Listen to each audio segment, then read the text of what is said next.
Hi guys, we're introducing the kid, which is the kinetic intervention device, otherwise known as the school noodle.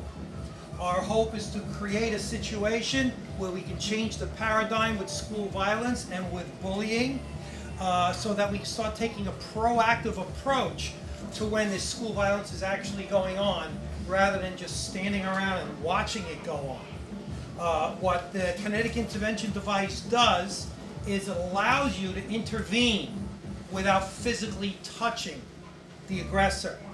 Now we're going to start off today with the most violent situation where someone is about to get seriously injured or killed and you're forced to intervene.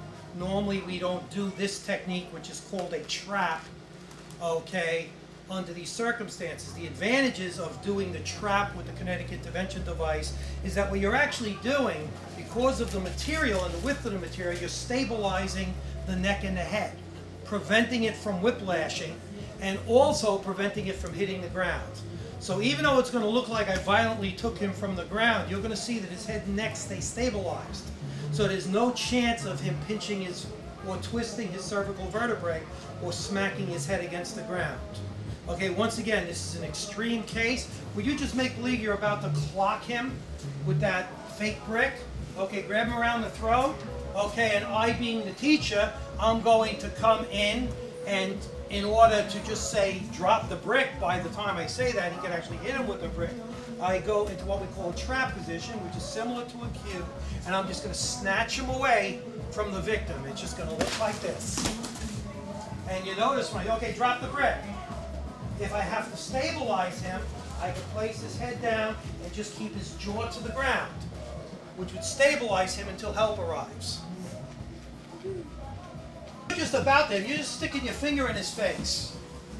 Okay, Nick? You're about to clock your brother. Of course, we're going to make believe he's not your brother, and we're going to do a simple rap.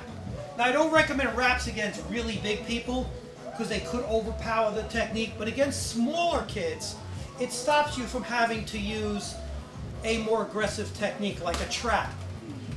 Okay, and all we're going to do simply is to prevent this from escalating into a fight. I'm just going to bring it to his mid-arm, curl it around, and bring him to the ground nice and gently.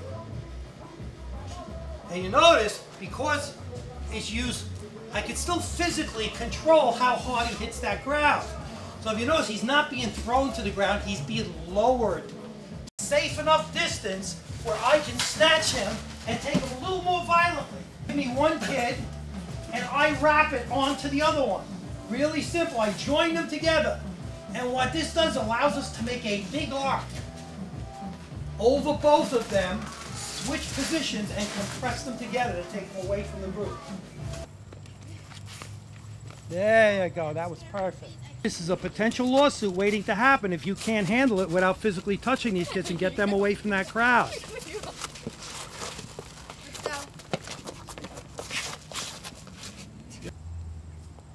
Listen, tramp, you don't teach my kids with respect, I don't have to treat you with respect. You oh. You're pulling it towards your waist when you see the threat. You're pulling it towards the waist, coming up.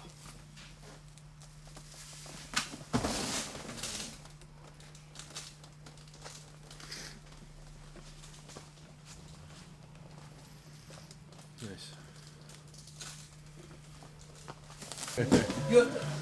Hey,